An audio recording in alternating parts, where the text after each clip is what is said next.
Welcome to another episode of our Election Central provided by the Dakotan. Be sure to go to mydakotan.com, visit Election Central, see all the latest updates going on in North Dakota's election cycle. Today, I am joined by House candidate for District 40, Aaron West. Thank you for joining today, Aaron. Thanks for having me on. Absolutely. So first off, tell us a little bit about Aaron.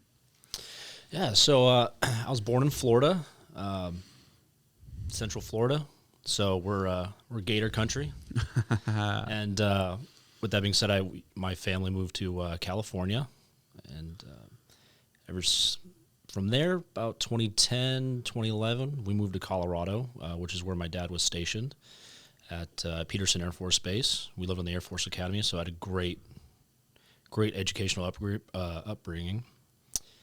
From there, we went to my dad was asked to be restationed in Minot, North Dakota, because of some things that were going on at the time, and I followed suit after.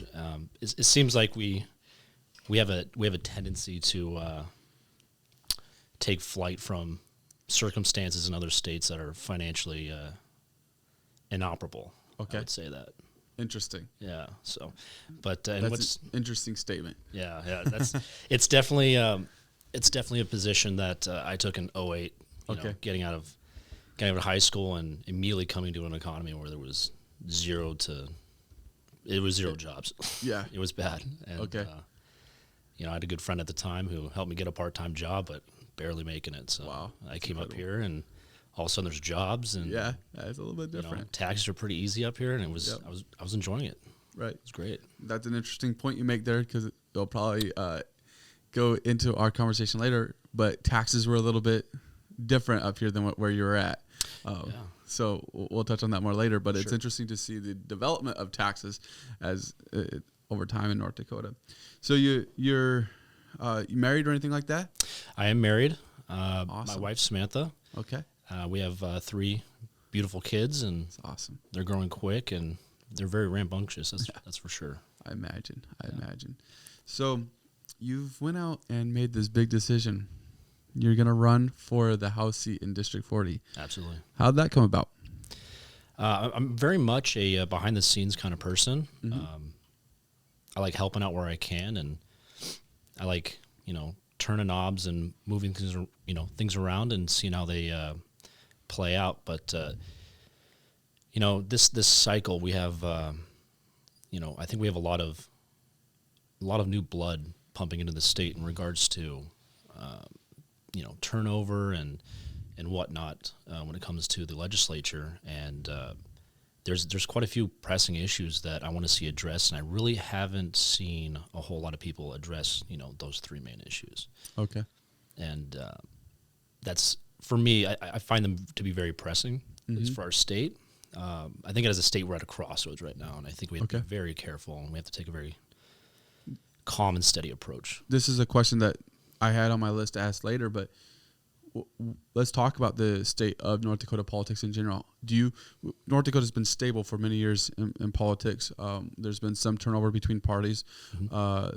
If you go back in history, you'll find it was more of a Democratic state, and then slowly it's changed, at least in the races that were inside the state, maybe not federally all the time. But right now we got our governor that's not running for his 3rd term. We have our Kelly Armstrong that's now running for governor. There's nobody that I know of to date that's opposing him as a Republican. There's an independent candidate, Coachman. There's a Democratic candidate, Hipsner, and then there's Kelly Armstrong, which then leaves that House seat open for somebody to enter in, and it's going to be an interesting race where you have Tom Campbell, you have Rick Becker, and then you have Trygve Hammer. I say all that to ask this. How stable is North Dakota politics right now? I think it's very stable, actually. This is the one thing that we didn't, I very much remember in Colorado, was that you had a select club of individuals that were in, and you had people that were out, and it was that simple. Yeah. I don't think political turnover is as volatile as I think people may look at it as, man, or that it may appear as, but it's not. I think at the end of the day, it shows that there's life Okay. Okay, you have, for a lack of better saying, I guess it's basically you have old cells kind of falling out and new ones being Right. replaced in. I think it's good, just like Yeah. it is for our bodies. It's great for our state. Right. It gets the younger crowd in, Mm-hmm. especially with the the NDYR. Yeah. It's great to see them, being able to take the forefront. I think in a lot of issues. And then DYR would be the North Dakota Young Republicans. Yes, sir. Okay. So you feel like overall it's stable. What about the Republican Party specifically then? It seems like this is the biggest chance that Democrats have to reclaim a House seat or the House seat in a few years. Sure. I still think the Republican Party as a whole, we still have a very good. We still have a very good hold on the state when it comes down to it. With that being said, obviously any chances, there's always that opportunity, right? Yeah. But I think we have some good, solid candidates. Rick Becker, for instance, is great. He's a stellar candidate, and I think that we have. I don't think change is something to be worried about in this regards. I think we're looking at a very good, healthy opportunity that you don't see in a lot of states or a lot of parties for that instance. So That's good. I think it's something to be worried about. Absolutely. Okay, so moving on from state, let's talk about District 40 again. We kind of went over why you decided to run, but what are some of the issues that are going to be forefront in your campaign? Yeah, so I have three main topics, I guess, that are my forefront. One of them is education. I think it's something that doesn't take the forefront very often. With that being said, it needs to be addressed. We have a very staggering literacy rate here in North Dakota, and it's not stagnant. It's not good. Yeah. It's very bad. I think there's a lot of reforms that need to occur. I know there were some things that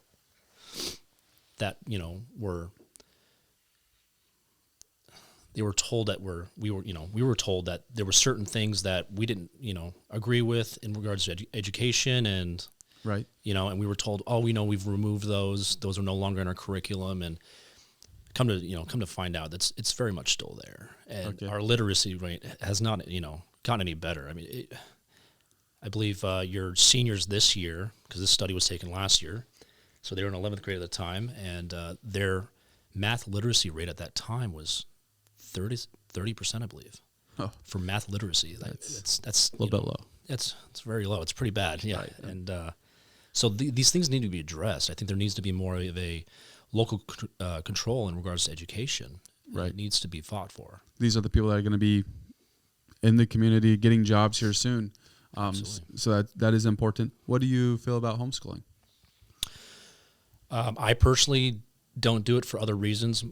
My son, Benjamin, he was diagnosed with autism. Okay. So we're actually fighting to keep him involved in other things. I'm not saying homeschooling doesn't do that. Homeschooling 100% does. There's a lot of homeschooling groups that get together to do that, and I'm actually very pro homeschooling. I think nobody knows better about education for their own children than their parents. So, but if you're not homeschooling and you're on a public school level, I think it needs to be. It kind of changes for me a little bit. So I think nobody knows better than educational standards other than the teacher and the parents themselves. Yeah. So, and I think that's what it needs to be pulled back to. I think there needs to be a lot more local control. Very good. So we talked about education as one of your main issues. What are some of your other issues? You mentioned 3 total. Yeah, taxes. Taxes is a very big issue for me. Funny enough, after getting married, we've always looked at owning a home. Absolutely. Owning rental properties, such, and the economy is just not providing that opportunity, I should say. Not to mention, and one of the biggest issues would be the property tax. Yeah. And it keeps rising every single year, regardless of whether the your state or local governments actually need it. We've gone into a habit, if you will, of asking for more and more and more. especially when you have a budget, sent down by the governor for the legislature to vote on, and the legislature sends it back to the governor more inflated than it came in. Something's wrong. Yeah, something's very wrong. And the fact that we can just assume that, we can just tax people on items they already own is fundamentally flawed. Yeah. And I think it's disingenuous on how this state should be run, in my opinion. Are there good taxes that you could pull out that are more voluntary? Yeah. And I think that's the route we should be taking versus essentially penalizing somebody for buying property. Yeah. And then every year we're going to keep penalizing them. I mean, why would you do that if I know I have to pay $3,000, $4,000 or more $1,000 every year to just my local taxes?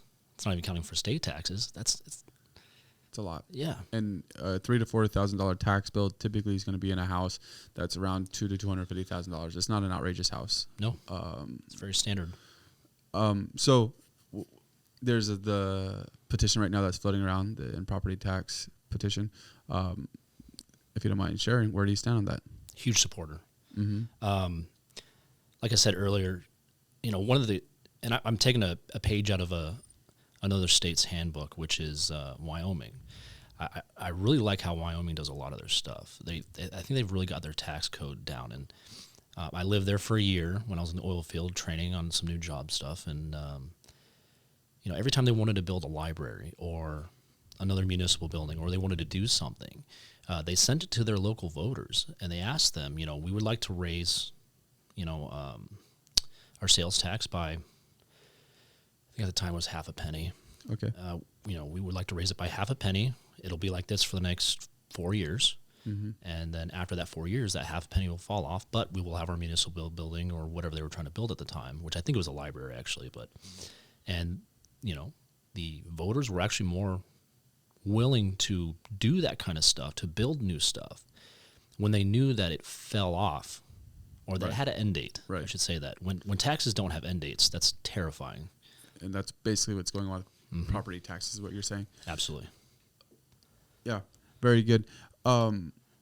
So we talk about taxes as a whole, but as far as Minot, like, how do you see that going down in Minot? Property taxes is removed. Is there things that are services that are going to be discontinued? Are there things that you think Minot citizens would have to worry about? Shockingly, no. I think I've done that was actually my first issue. I was like, okay, well, if we start cutting taxes on property, how does this work? Right.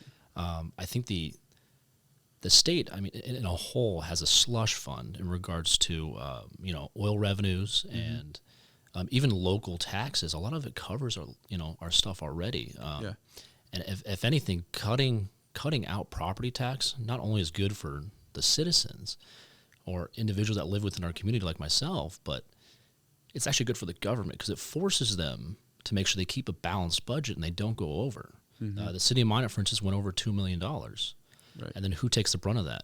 Yeah. Your local employees right. for the municipality. And it's not fair to them. I've great law enforcement, friends in law enforcement for the Minot Police Department. They're just some of the greatest group of people I've ever met. They're hardworking, and it's not fair that, they would have to take the brunt of that or possibly have things cut out that they may need for their own families. Right. These are people that put themselves on the line for us every single day. Not to mention you have other first responders that do that, and it's just not fair. But there's also, with that being said, the state has the revenue for this. Yeah. We can do this and still stay in the black. With that being said, I just don't think the proper way to go about this is to continue raising people's property taxes to backfill, essentially, the misappropriation of funds. Yeah. And that's just simply it. Right. So are you familiar with the Project B that's gone on in Minot? Yes, it was actually a pretty good program when it first started, but I know there was some recent events, right? Correct. So and part of the fall of those recent events, there was a facility that they were having built, and basically there wasn't a path forward within the nonprofit at this time because of the recent events. So the city stepped in the latest council session, and is taking that over, from my understanding. And I haven't read everything and talked with the people, so I don't know exactly all the details of it as a disclaimer. But basically, they're taking that over, maybe as a temporary thing, maybe as a long-term thing. I don't think the citizens really know what the plan is fully yet. And of course, whenever anything like that happens, immediately the outrage is, remember the parking garages for Minot. Exactly. What is your feeling specifically, not on Project B, not on the parking garages, but the city taking in over those things that are being done by nonprofits, by private institutions, and stuff like that, taking those back because it's good for the city. It's something that would be helpful for the city, and obviously that's going to cost taxpayer money, and that did not go on a ballot that all the citizens got to vote on. I have an inherent mistrust when government says, we need to step in and temporarily, that's always the famous word, right? Temporarily take something over. Yeah. Because it never becomes temporary. We need to take something over in order to keep it alive. Mm-hmm. Government inherently by force it's inherently like it taxes by force. If you don't pay your taxes, watch, somebody show up to your door. Yeah. With that being said, it's the same old line, right? I'm the government and I'm here to save you. Yeah. It really is quite scary, actually. Yeah. I don't think government has the ability ever to step in for nonprofits in regards to nonprofits issues, just like they don't have the ability to step in for businesses. Mm-hmm. And I essentially look at this as just a bailout. And that's exactly what it is. I get there's we have a homeless issue. We have a drug issue. Those need to be addressed. Yeah. But again, this goes back to we have the funds already set aside for that. And we're choosing to pick this up for ourselves. Right. And to spend money we clearly don't have on this issue. No, I will give out a suspicion or a prophecy, if you will, that this will turn into parking garages all over again. Yeah. And not to mention I'm inherently suspicious of any government entity stepping in. Yeah. Especially for this nonprofit issue that didn't raise this to the voters first. Yeah. I have so much mistrust of that. And I feel like it was not the appropriate route to take. Yeah. You need to have the ones that are literally footing the bill. Mm-hmm. They need to have a voice in regards to that, and just unilaterally making this call is inherently wrong. So the quote that you referenced, you gotta love it, Ronald Reagan, 9 most terrifying words in the English dictionary or in the English language are, "I'm from the government and I'm here to help." Correct. Yeah, it's a good quote. One more question on that though. At what point should issues go and be turned over to the people on a ballot? Because obviously the councilmen and women for Minot, the mayor for Minot, they were all ballot issues, and that was people voted on them and trusted them to make those decisions for Minot. And you're stepping into a role potentially where you're going to be in a similar position. You're going to be messing with my money and the person's next to me money. Mm-hmm. And probably there's going to be some issues that are going to be voted on that has to do with that aren't going to be able to be on a ballot. At what point should an issue that's being brought up, a bill that's being brought up, whatever it might be, at what point should it be turned over to a ballot issue, in your opinion, so that it can be voted on by the people? That's a great question. I think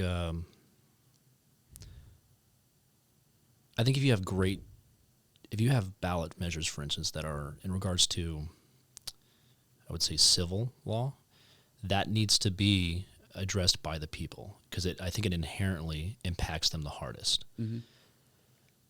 For instance, I think everything that we've actually seen, I think we actually have a good measure on when to do that and when to don't. Yeah. And my idea would actually be change that a whole lot. I think we're actually doing a pretty good job of that. Right. When it comes to civil, but like I said, it's more civil measures. I think that in regards to anything that would occur within maybe your own life or home, maybe it's a little bit more. It's still kind of broad, but it's trying to get it zeroed in a little bit is It sounds like, though, one of the biggest moments is when it comes to money. When it comes to expenditures, what liberty should a city council have, or even the state have, when it's extra ones? Obviously, they're going to create a budget, and I think at that point you have to trust the people that you put into office.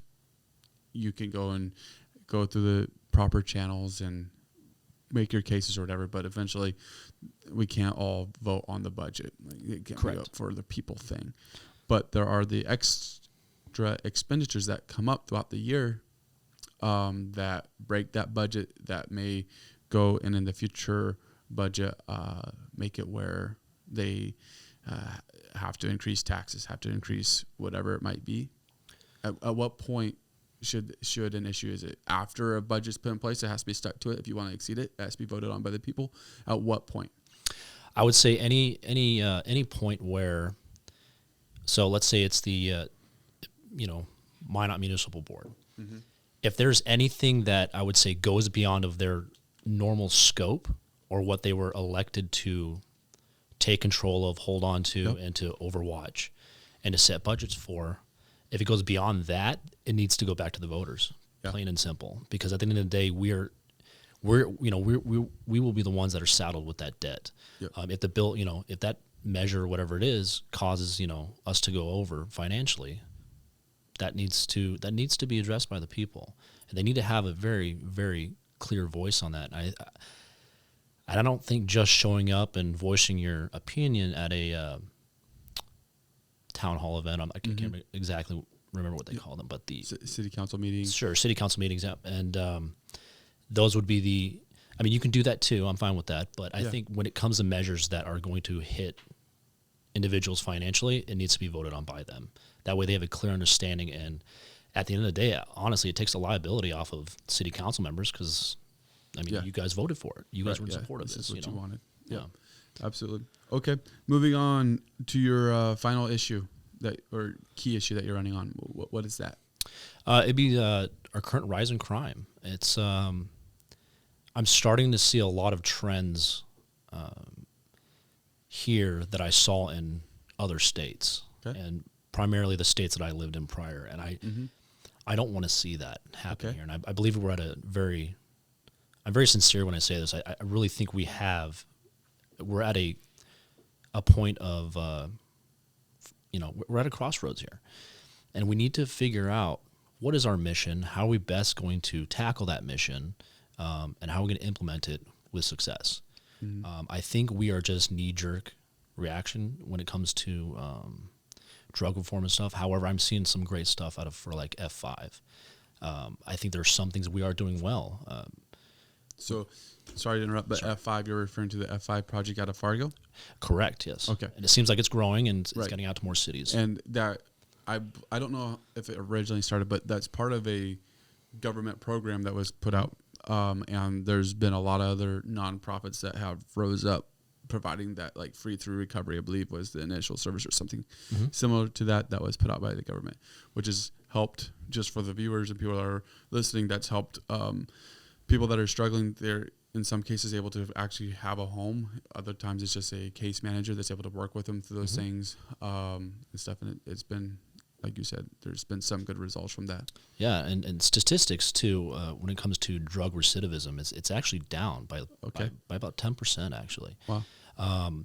So that's good. But the issue the scary trend I'm seeing is that all other crime though is up.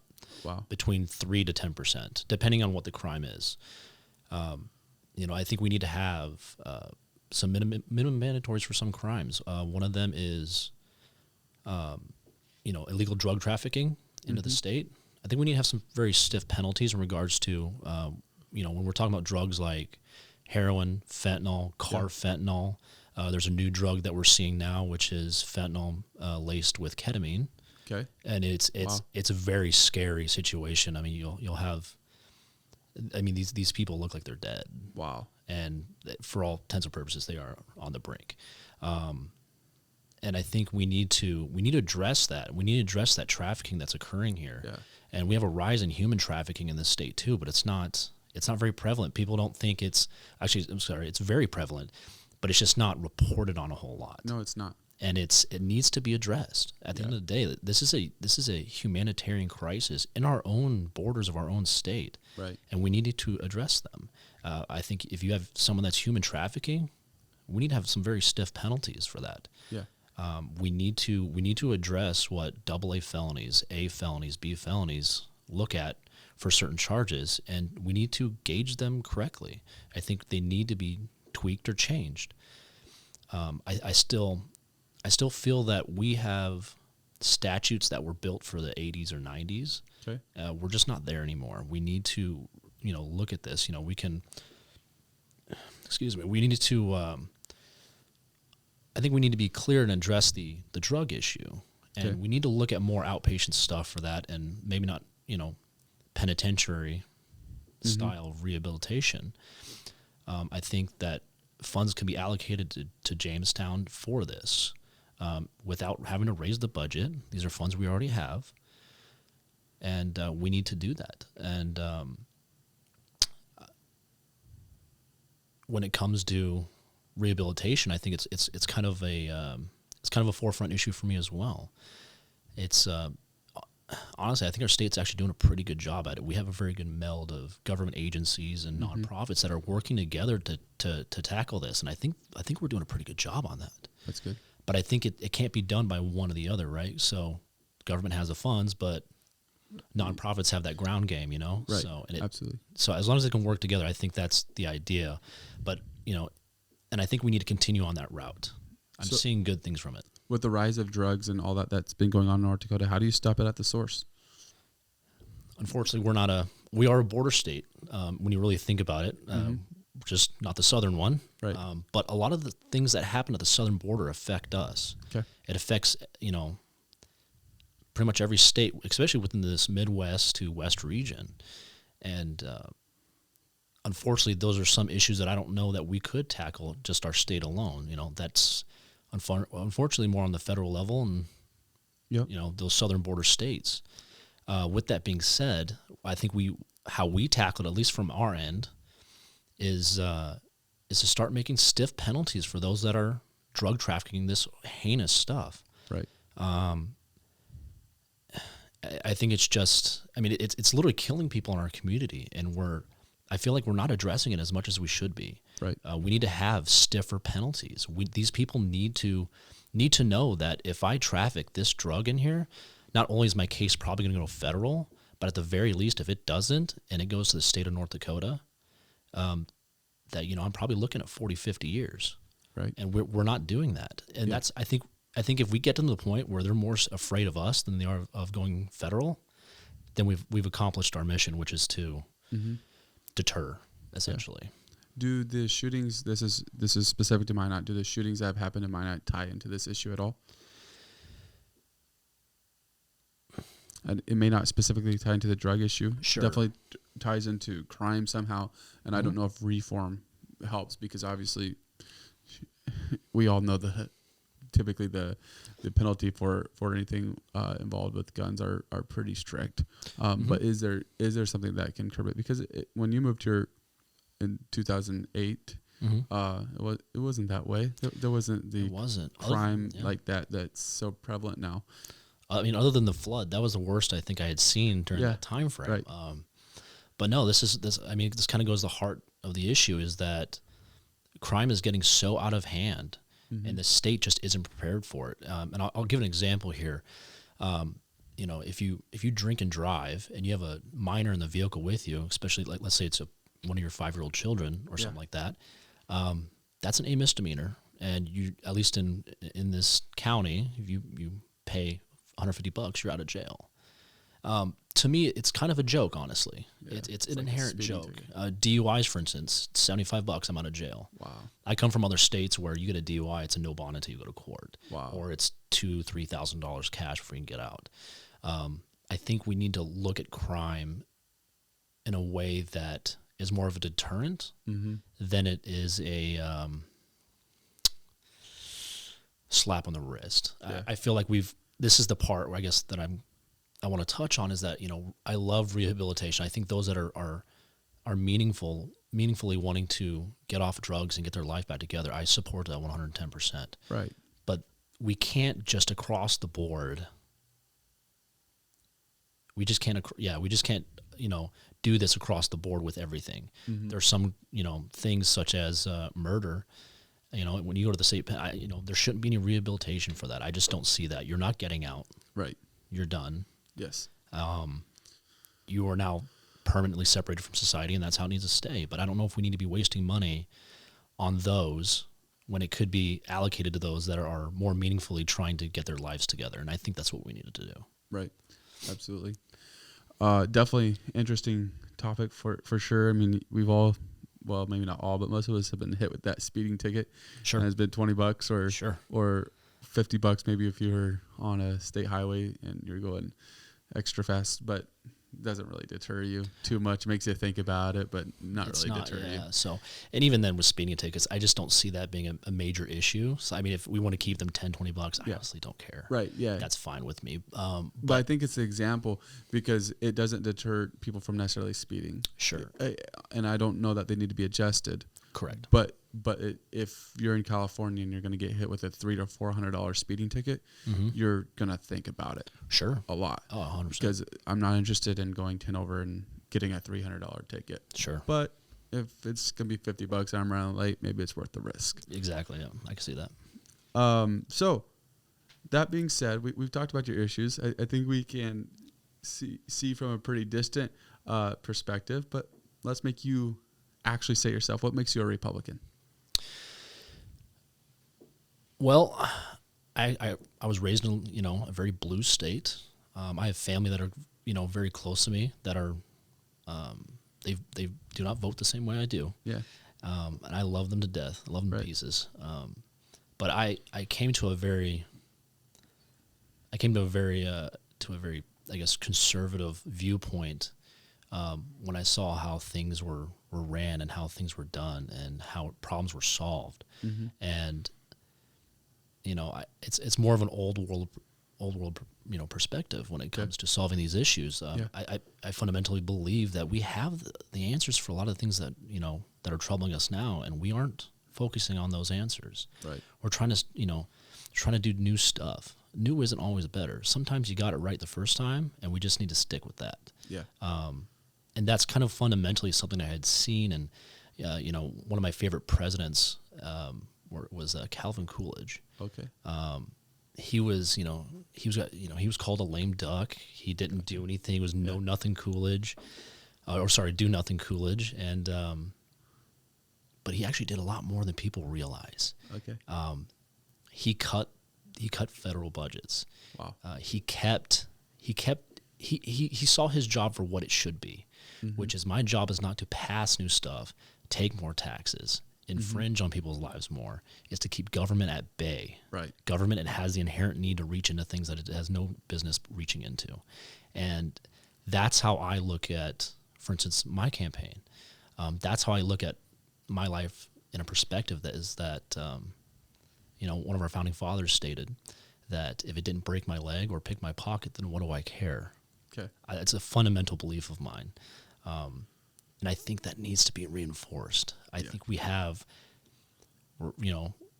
just at this prime opportunity where there's so many things going on nationally and on our state level that we have the potential to be one of the, I still think we are, but I think we have the potential to be a heavy hitter for a state that doesn't have the same population as a lot of these other big states. Right. And I think we need to really take a calm and steady hand and really get ready for what's coming, because I'm going to tell you, on a personal level, our federal economy is not going to be looking too good here in the next 5 to 10 years, and it's a very scary thing to look at. Yeah. Federal budget-wise, we're not going to be able to pay for a lot of the things that we are paying for now, which to me is kind of good, but there's also the backside of that, which is pretty dark, which is that means because of our economy is not doing well. Right. And I think as a state, we're at a point where we can get ready for that. Mm-hmm. We need to be ready for that. We need to figure out how do we keep certain things going when the feds are not here anymore. Mm-hmm. I think we need to prepare for that. Absolutely. they talk about the first 100 days in office for a president, what are some of your initial goals that you're going to take on day one if you get elected? All three of my bills that I'm already looking at setting up or getting completely written out how I like them, will be in within the first 5 days. Wow. Done. They will be in. I will champion them. I will fight for them. Yeah. And my communication line is always open. I have an email. It's on my Facebook.